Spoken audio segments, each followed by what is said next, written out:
آج کی اس مجلس میں اس عنوان پہ بات کرنی ہے کہ ہم اپنے بچوں کو دین پڑھانے کی ابتدا کیسے کریں۔ سب سے پہلے دو سوال ہیں آپ کے سامنے۔ ایک یہ کہ اسکول میں جو بچے پڑھنے کے لیے جاتے ہیں بڑے مزے سے جاتے ہیں، اور مدرسوں میں جو بچے جاتے ہیں وہ ڈرے ہوئے سہمے ہوئے خوف کے مارے جاتے ہیں۔ اسکول میں جانے کے لیے بچے بےتاب ہوتے ہیں، خود تنہا نکل پڑتے ہیں،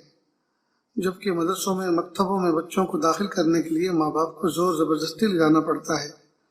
اور بچہ ہانپتا کانپتا ڈرتا ہوا خوف کے مارے جاتا ہے۔ تو ایک سوال یہ کہ ایسا فرق کیوں؟ دوسرا سوال یہ کہ گاڑی سیکھنا، کمپیوٹر سیکھنا یہ بھی ایک علم ہے، ایک فن ہے، اور علم حدیث پڑھنا، علم الہی پڑھنا یہ بھی ایک علم ہے۔ تو کمپیوٹر سیکھنے والے نے، گاڑی سیکھنے والے نے آج تک اپنے استاد کی مار نہیں کھائی اور اس کی ناراضگی مول نہیں لی، پھر علم حدیث اور علم الہی پڑھنے والا اپنے استاد کی ڈانٹ ڈپٹ کیوں کھاتا ہے،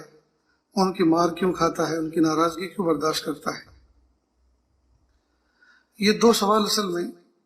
بنیادی ہیں جو ہمارے ذہنوں میں اٹھنے چاہیے، اور اس کا حل ہمیں نکالنا چاہیے، لیکن نہ تو سوال ہی پیدا ہوتے ہیں اور نہ ہی اس کا حل نکالنے کی کوشش کرتے ہیں۔ جہاں تک پہلے سوال کا تعلق ہے کہ اسکول میں بچے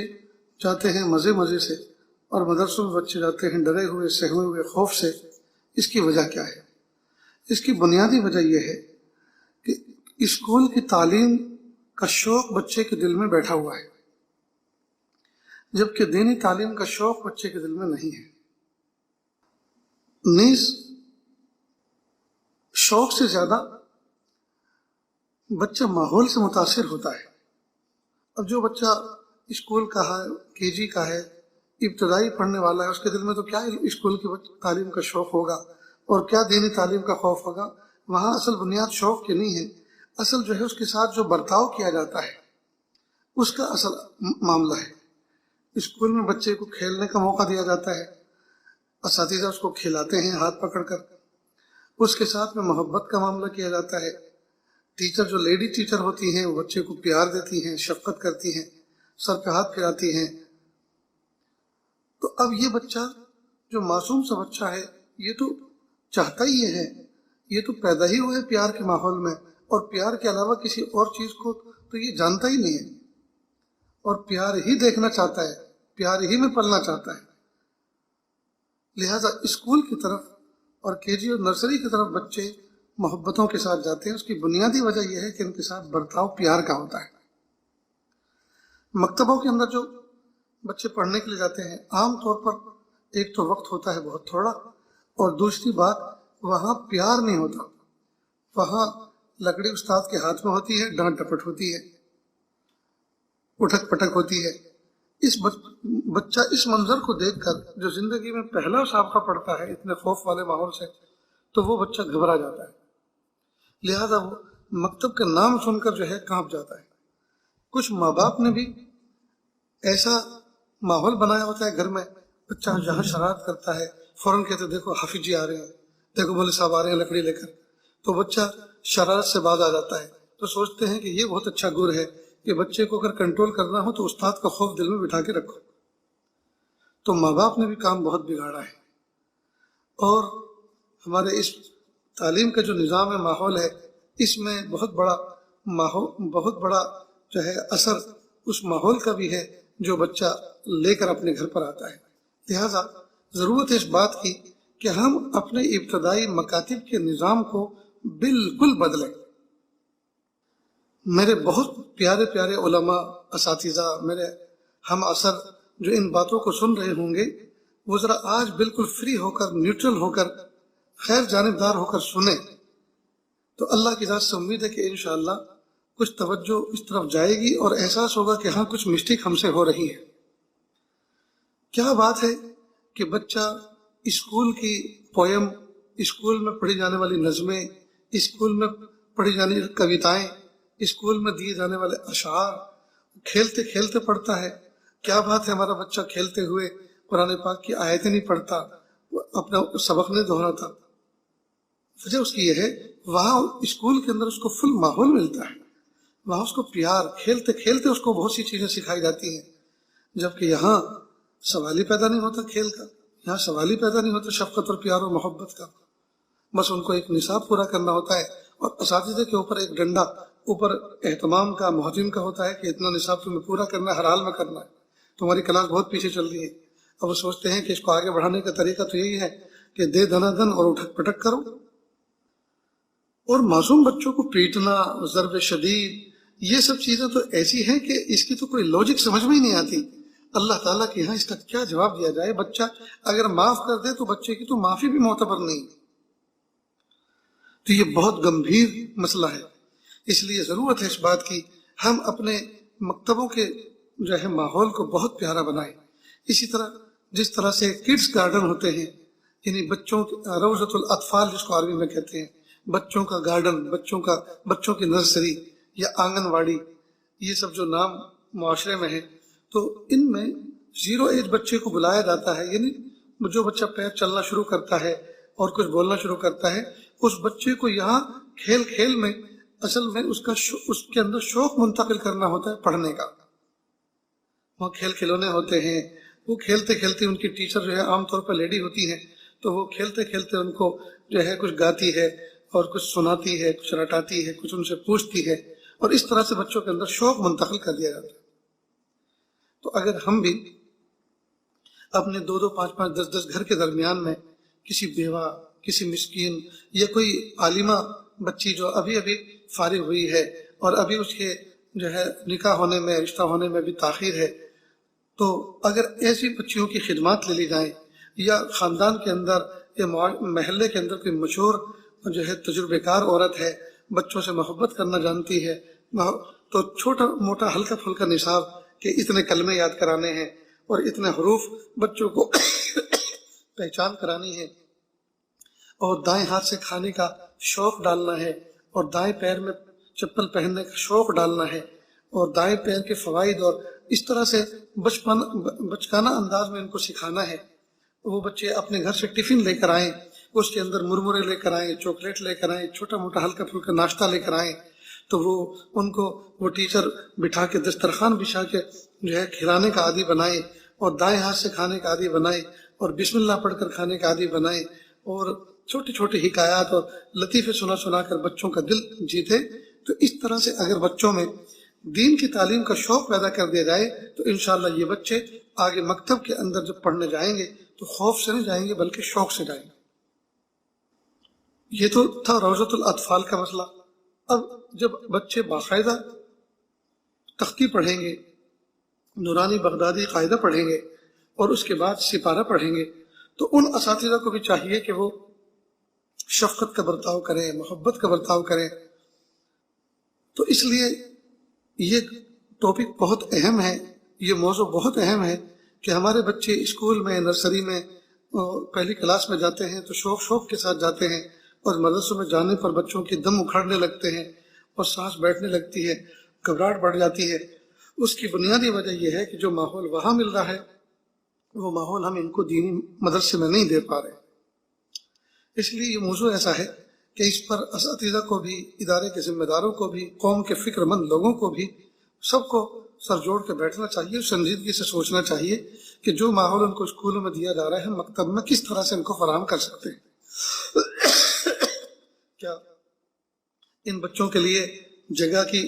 جو ہے فراوانی کرنی پڑے گی، یہ گنجائش کرنی پڑے گی، ایک مکتب میں جتنی تعداد میں ہم نے بچوں کو ٹھونس رکھا ہوتا ہے، کیا اب اس کے 2 حصے کرنے پڑیں گے، دوسری عمارت میں منتقل کرنا پڑے گا تاکہ بچے کھیل کود کا بھی وقت نکال سکیں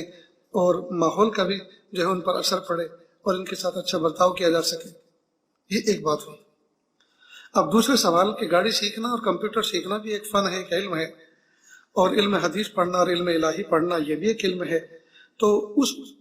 بچے نے آج تک مار نہیں کھائی، گاڑی سیکھنے والے نے، کمپیوٹر سیکھنے والے نے،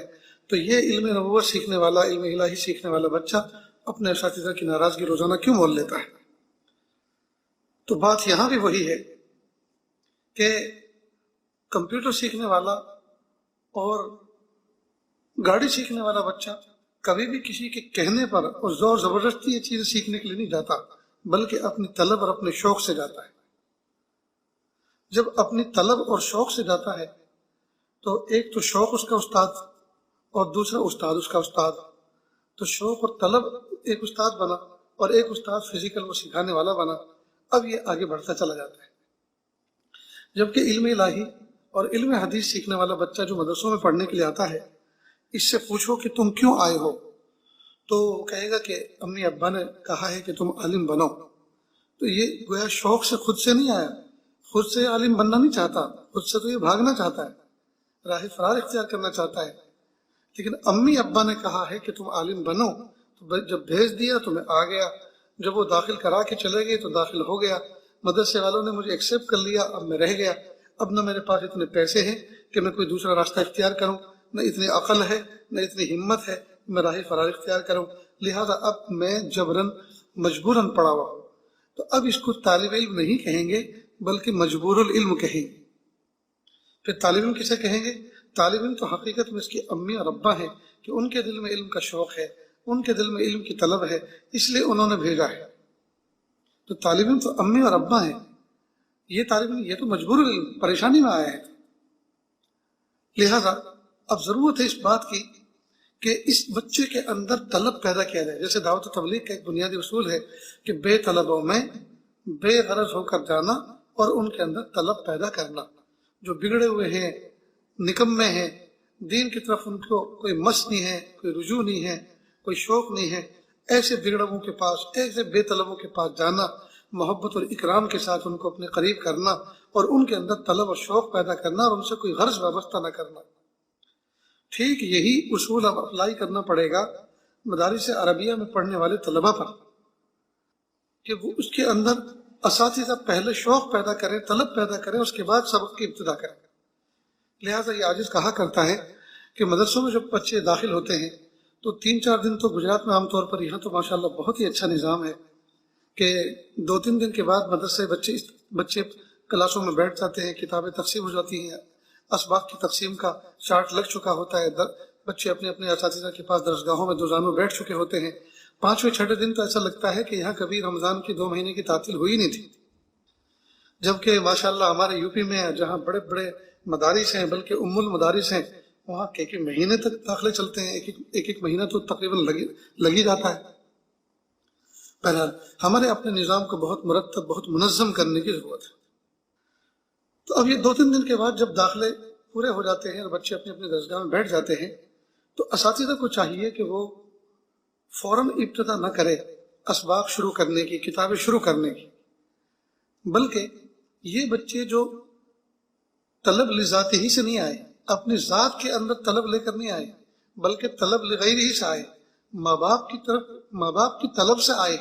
وہ چاہتے ہیں کہ میرا بچہ حافظ قرآن بنے، عالم دین بنے، تاکہ میری مغفرت کا سامان ہو دنیا آخرت میں، تو ان کے شوق کی وجہ سے آئے۔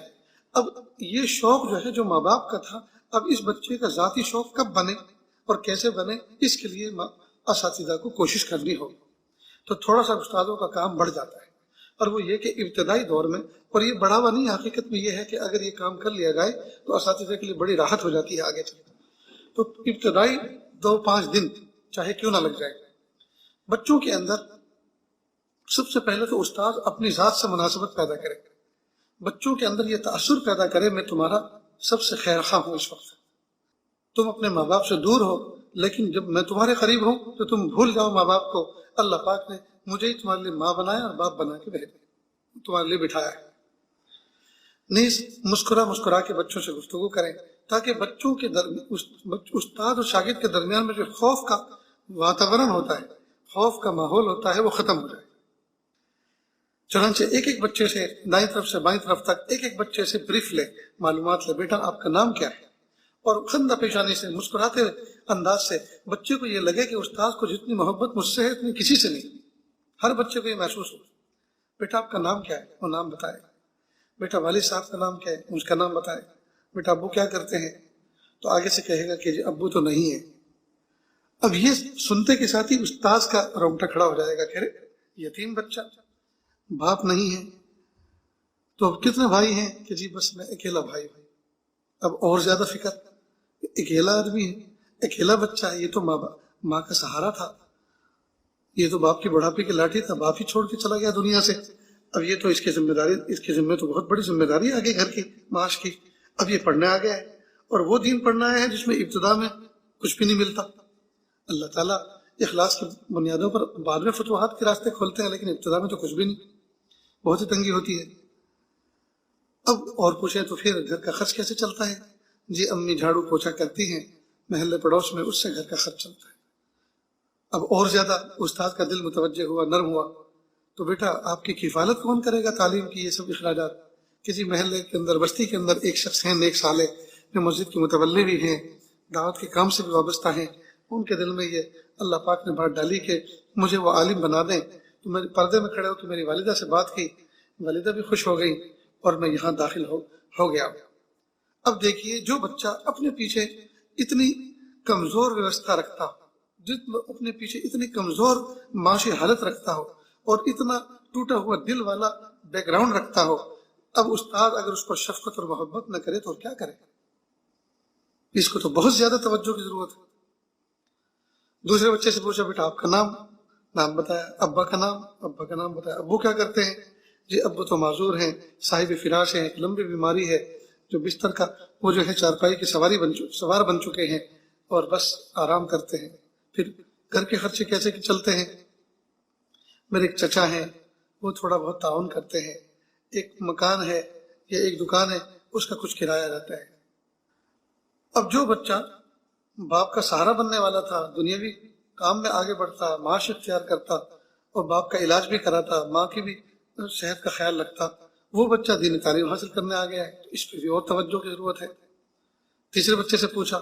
بھائی ابا کیا کرتے ہیں؟ جی ابا انڈسٹریل ہیں، ایک فیکٹری کے مالک ہیں۔ اب ظاہری بات ہے کہ استاد کی توجہ ہوگی، لیکن اس لیے نہیں ہے کہ یہ انڈسٹریل کا بیٹا ہے تو مجھے میرے لیے کچھ کام کر دے گا، نہیں، بلکہ استاد کی توجہ اس اعتبار سے اس پر ہوگی کہ اگر انڈسٹریل کا بیٹا اگر عالم بن گیا، نیک صالح بن گیا، تو معاشرے میں نہ جانے کتنی برائی دور کر دے گا اور کتنے مکاتب مساجد کے وجود میں آنے کا باعث بنے گا، اور علماء کی برادری میں جو ہے ایک عزت کا مقام بنائے گا اور علماء کی ضرورتوں کو سمجھے گا، پہچانے گا۔ تو لہٰذا اس پر بہت زیادہ توجہ کرنے کی ضرورت ہے۔ اب آپ نے اس طرح سے اپنے سارے طالب علموں سے، شاگردوں سے معلومات لی، تو معلومات لینے سے ایک بڑا نفع آپ کو یہ ہوا کہ آپ کے دل کے اندر ان بچوں کی وقت اور اہمیت بڑھ گئی۔ لہٰذا اب جب آپ ان کو پڑھائیں گے تو آپ زور زبردستی والا درس نہیں دیں گے کہ اہتمام نے مجھے حکم دیا ہے کہ کتاب اتنے دن میں پوری کرنی ہے، میں پوری کر کے جو ہے کتاب جمع کرا دوں گا کتب خانے میں، اور پھر یہ جانے اور ان کا امتحان جانا، ان کا محتم جانا، نہیں، بلکہ استاد ایک ذمہ داری کے ساتھ قوم کا ایک فرد اور ایک ذمہ دار فرد کے ساتھ اپنا فرض نبھائے گا۔ دوسری بات تو سب سے پہلے تو یہ کہ استاد طلبہ سے معلومات لے کر اپنی ذات سے مناسبت پیدا کرے۔ دوسرے دن یا تیسرے دن بچوں کو اس بات کی اہمیت بتلائے کہ بیٹا آپ سے زیادہ خوبصورت، آپ سے زیادہ ذہین، آپ سے زیادہ سمجھدار بچے اس دنیا میں بھرے پڑے تھے، لیکن پیارے اللہ نے ساتوں زمین ساتوں آسمان سے بھاری بھرکم کلام الہی کا علم سیکھنے کے لیے اللہ پاک نے آپ کے سینوں کا انتخاب فرمایا ہے۔ تو آپ اپنے ماں باپ کی اولاد تو ہو ہی، اور میرے شاگرد تو ہو ہی، اور ایک بچے تو ہو ہی، لیکن آپ ایک بہت بڑی نسبت اپنے ساتھ رکھتے ہیں، وہ یہ کہ آپ منتخب من اللہ ہیں، آپ اللہ کا انتخاب ہیں، آپ اللہ کے سلیکٹڈ ہیں، آپ اللہ کے چنے ہوئے پسندیدہ بچے ہیں، بندے ہیں۔ تو آپ اپنے آپ کو حقیر و فقیر نہ سمجھیں، آپ اپنے آپ کو کمزور نہ سمجھیں، آپ اللہ تعالیٰ کے پسند کیے ہوئے، چنے ہوئے۔ تو جب اللہ پاک نے ہی چاہا ہے کہ آپ کو چنا جائے، آپ کو پسند کیا جائے، اللہ نے چن لیا ہے، تو اب آپ جو ہے اپنی طرف سے کوئی کمی نہ آنے دیں۔ ایسا نہ ہو کہ اللہ پاک کا انتخاب آپ کی سستی اور کمی کی وجہ سے رد ہو جائے۔ ایک بات تو یہ بچوں کو بٹھائیں ان کے دل میں کہ ہر وقت اس بات کا احساس ہو کہ ہم اللہ کے رسول صلی اللہ علیہ وسلم کے مہمان ہیں اور ہم اللہ کے منتخب ہیں۔ جب اللہ نے ہمیں منتخب کیا ہے تو ہمیں بھی جو ہے تندہی کے ساتھ، چستی کے ساتھ، چالاکی کے ساتھ، ہوشیاری کے ساتھ دین پر چلنا ہے اور عمل کرنا ہے۔ ایک اور بات یہ پیدا کرے بچوں کے اندر کہ بچوں کو کتابوں سے وابستہ کریں۔ علم، جو بھی علم ان کو پڑھایا جا رہا ہے، جو فن ان کو پڑھایا جا رہا ہے، جو لینگویج ان کو پڑھائی جا رہی ہے، اس سے مناسبت پیدا کریں۔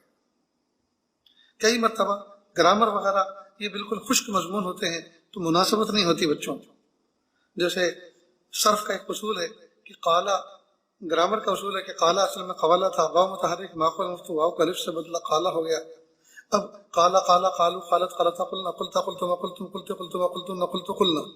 یہ 14 صیغے 12 صیغے۔ اب مثال کے طور پہ یہ بتائے، اب بچے نے پہلے ہی دن اگر یہ سبق شروع کر دیا جاتا کہ قالا اصل میں قوالا تھا، واو متحرک ماخوذ مفتو، واو کا الف سے بدلا قالا ہو گیا، اور دیکھو اب اس کے مؤنث کے، مذکر کے، واحد کے اور غائب کے، حاضر کے اور غائب کے، جمع کے اور متکلم کے، اس طرح سے صیغے بنیں گے، اور آپ نے پوری گردان پڑھ کے سنا دی تو ظاہری بات ہے جب آپ نے کہا کہ کالا کالا کالا کالا، تو وہ تو سوچا کہ کالا کالا ہے کیا مصیبت ہے، کوئی گورا گورا تو ہے ہی نہیں، سب کالے کالے۔ تو ظاہر ہے اس طرح سے بچے کے اندر جو ہے وہ خشکی آئے گی، وہ وحشت کرے گا، وہ گھبرائے گا کہ میں کیا کس مصیبت میں پھنس گیا ہوں،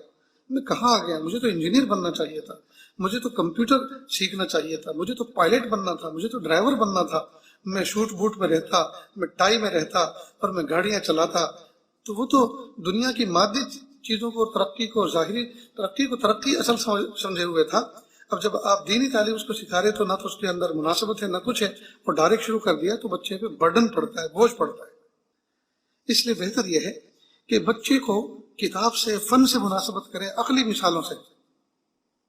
عقلی مثالوں کے ساتھ۔ پھر یہ بھی بتائیں کہ اللہ رب العزت نے آپ کو عالم بنانا ہے تو جو لوگ عالم بن کر آگے گئے، اللہ نے ان کو کیا عزتیں عطا فرمائی، ان کو کیا مقام عطا فرمایا، کیا اللہ پاک نے ان کو رعب و شجاعت عطا فرمائی، اللہ نے دنیا میں ان کو کیا نعمتیں دی، عزتیں دی، اور اللہ پاک نے ان کے لیے آخرت میں کیا کچھ انعام کے وعدے عطا فرمائے۔ تو یہ بات بھی بچوں کے سامنے رکھی جائے۔ غرض یہ کہ 4-5 دن لگیں گے ان سب مناسبتوں میں، کچھ واقعات بزرگوں کے سنانے میں، کچھ کتابوں کے لطیفے سنانے میں، یہاں تک کہ بچہ پریپیئر ہو جائے گا۔ اور ایک فائدہ اور ہوگا کہ بچہ جب پہلے دن مدرسے میں آتا ہے تو وہ 100% مدرسے میں حاضر نہیں ہوتا، بلکہ وہ 20% مدرسے میں آتا ہے،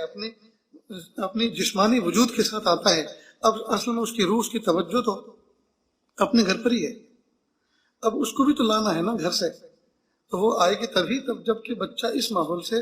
مناسبت اختیار کرے گا، ماحول سے بالکل یہ وہ ایڈجسٹ ہو جائے گا۔ اور یہ ایڈجسٹ کرنے کا کام استاذ کا ہے، معلم کا ہے، اس خادم کا ہے جو ان بچوں کے لیے خدمت پر موقوف ہے۔ تو مجھے امید ہے کہ یہ باتیں جو ہے کچھ کام کی ہوں گی، اور جو ہے اس پر توجہ آپ نے کی ہوگی۔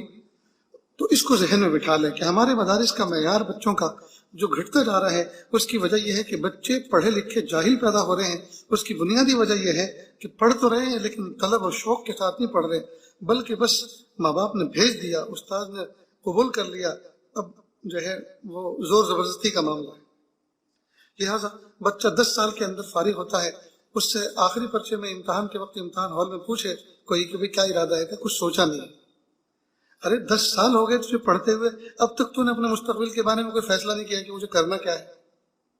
یہ تو ایسے ہی ہوا کہ ڈاکٹر مکمل ڈگری حاصل کر کے آگے اس سے کوئی پوچھے کہ اب کیا ارادہ ہے، تو کہ جی وہ گیرج کھولنے کا ارادہ کیا ہے۔ تو جب گیرج ہی کھولنا تھا تو پھر یہ لاکھوں کروڑوں روپے اپنی ڈاکٹری کے فن پر کیوں اپنے ماں باپ کے خرچ کروائے اور کیوں وقت ضائع کیا؟ تو اس کی بنیادی وجہ یہ ہے کہ جو یہ باتیں بتلائی گئی ہیں طلب و شوق کی، وہ طلب و شوق ان کے اندر پیدا نہیں کیا جاتا۔ نیز ماں باپ اپنے گھروں کے اندر بچوں کے اندر شوق پیدا کرنے میں اساتذہ کا تعاون کریں۔ لہٰذا جب بچے بڑے ہونے لگے، سمجھدار ہونے لگے، کھیلنے کودنے کے قابل ہو جائیں، تو اب ماں باپ کو چاہیے کہ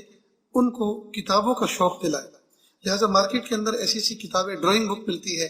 پین لا کے دے ان کو، ڈرائنگ کے لیے لا کے دے، اس لیے کہ پین پکڑنے کا شوق پیدا ہو، قلم چلانے کا شوق پیدا ہو، کتابوں سے مناسبت پیدا ہو۔ ان کے کھیل کھلونے بھی ایسے علمی ہو جس کے اندر وہ جو ہے کچھ پڑھتے پڑھتے، بولتے بولتے وہ چیزیں جو ہے وہ کھیلتا بھی رہے، اور جو ہے ساتھ ساتھ میں علم کا بھی کام ہوتا رہے۔ یہ جو آج کل ماں باپ نے ہر وقت فون اور فون کے ساتھ جو اپنے آپ کو وابستہ کیا ہے، چھوٹے چھوٹے معصوم بچے، اس کے ذریعے سے علم کا شوق ان کے اندر سے ختم ہو رہا ہے، اور وہ امی ابا کے کندھے کے پیچھے کھڑے ہو کر کئی مرتبہ وہ غور کرتے ہیں کہ امی ابا کر کیا رہے ہیں،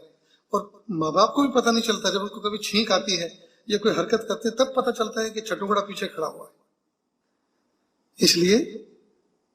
بچوں کے سامنے بیٹھ کر بہت زیادہ فون میں اگر لگیں گے تو بچوں کے اندر بھی یہی شوق پیدا ہوگا۔ اس لیے خود بھی کتاب پڑھیں، بچوں کو بھی کتاب لے کر بٹھائیں اور ان کو کوئی ڈرائنگ کا کام ان کو دیں، کوئی چیز بنا کر دیں، کوئی حرف بنا کر دیں اور ان سے کہیں کہ بیٹا اس کی نقل کرو، اور ان کے لیے اچھے اچھے پین اور قلم لا کر دیں، ڈائری لا کر دیں، اسی طرح سے ٹوائز بک جو آتی ہیں وہ لا کر دیں۔ تو یہ بنیادی باتیں آپ کے سامنے آج کی اس مجلس میں عرض کی گئی۔ امید ہے اللہ کی ذات سے کہ اللہ تعالیٰ ہمارے گھروں کو علم کا گہوارہ بنائیں گے، ہمارے گھر میں بچے شوق سے پڑھنے والے بنیں گے، اور صرف وہی نہیں جو اسکول میں پڑھایا جاتا ہے بلکہ الگ سے بھی کچھ نہ کچھ بچے اتنا شوق اپنے اندر پیدا کر لیں گے کہ وہ الگ سے حساب سیکھیں گے، الگ سے انگریزی زبان سیکھیں گے، الگ سے بچے ماحول بنائیں گے کہ ہم آپس میں انگریزی ہی میں بات کرنا ہے، تاکہ ہم معاشرے کے اندر جو چیز اس وقت جو ہے بہت قابلیت کی سمجھی جا رہی ہے اس میں بھی ہم پیچھے نہ رہیں، اور گھر کے اندر بچے کوشش کریں علم دین پڑھنے والے کہ ہم عربی سیکھیں گے، جس زبان میں اللہ نے قرآن پاک نازل کیا، جس زبان میں ہمارے پیارے محبوب صلی اللہ علیہ وسلم کو جس علاقے میں مبعوث فرمایا ان کی زبان بھی عربی تھی، تو محبوب کی زبان ہم بولیں گے۔ افسوس کی بات ہے آج کے زمانے میں اگر ماں یوں کہے کہ بیٹا ذرا پنکھا چلا دو تو بچہ فوراً کہتا فین چلا دو، تو فین بولنا وہ جو ہے اس کو قابلیت سمجھتا ہے، اور ماں پنکھا بولتی ہے تو ماں کو جاہل سمجھتا ہے، تو فین بولنے میں فخر محسوس کرتا ہے، اور عربی الفاظ جب دنیا کی لینگویج استعمال کرنے اور غیروں کی لینگویج بولنے میں فخر محسوس کرتا ہے تو محبوب صلی اللہ علیہ وسلم کی زبان بولنے میں کیوں شوق نہیں درشاتا، کیوں شوق اپنے نہیں جتلاتا۔ تو الفاظ سیکھیں، گھر کے اندر جتنی بھی آنکھوں کے اندر سامنے آنے والی چیزیں ہیں، مثال کے طور پہ کھڑکی ہے، دروازہ ہے، اسی طرح پنکھا ہے، چھت ہے، دیوار ہے، پردہ ہے، چارپائی ہے، کرسی ہے، میز ہے، پھر کچن میں جائے تو گلاس ہے، چمچی ہے، پلیٹ ہے، پیالہ ہے، توا ہے، چمٹا ہے، پھکنی ہے، یہ سب کی سب چیزیں۔ تو ان سب چیزوں کو ایک ڈائری میں نوٹ میں لکھیں اور استاد سے پوچھیں استاد جی ان الفاظ کا عربی کیا نام ہوتا ہے، ونڈو کو، کھڑکی کو عربی میں کیا کہتے ہیں، دروازے کو کیا کہتے ہیں، پردے کو کیا کہتے ہیں، پنکھے کو کیا کہتے ہیں، چھت کو کیا کہتے ہیں، زمین کو کہتے ہیں، دیوار کو کیا کہتے ہیں، اور وہ روزانہ 5 10 الفاظ کا مجموعہ بنائیں۔ اور کوئی بھی زبان 200 250 الفاظ کا مجموعہ ہوتا ہے، بس اسی کو بار بار ریپیٹ کرتے رہتے ہیں، بار بار بولتے رہتے ہیں، تو وہی زبان بن جاتا ہے۔ پھر اس طرح سے بچوں کے اندر یہ شوق پیدا کریں، بچوں عربی سیکھیں گے، ہم 1 مہینہ گھر کے اندر عربی ہی بولیں گے، لہٰذا جہاں عربی الفاظ نہ سمجھا جائے تو وہاں ہم کوئی بھی لینگویج کا لفظ اس کا سہارا لے لیں گے بات پوری کرنے کے لیے، تو لیکن بولیں گے عربی۔ اور آج کل تو گوگل ٹرانسلیٹر ایسا جو ہے سافٹ ویئر ہے کہ بہت سے الفاظ آپ اپنی زبان میں بولیں تو وہ ٹائپ کر دیتا ہے انگلش میں، تو آپ اس کے ذریعے سے بھی سمجھ کر اپنی غلطی کو ٹھیک کر سکتے ہیں۔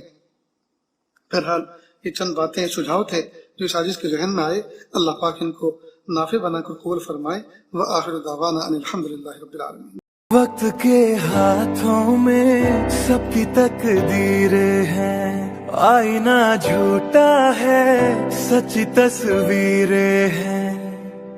جہاں درد ہے وہیں گیت ہے، جہاں پیاس ہے وہیں میت ہے، کوئی نہ جانے مگر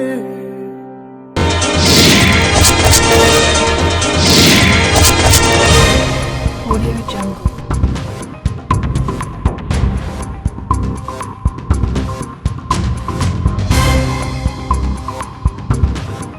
Audio Jungle.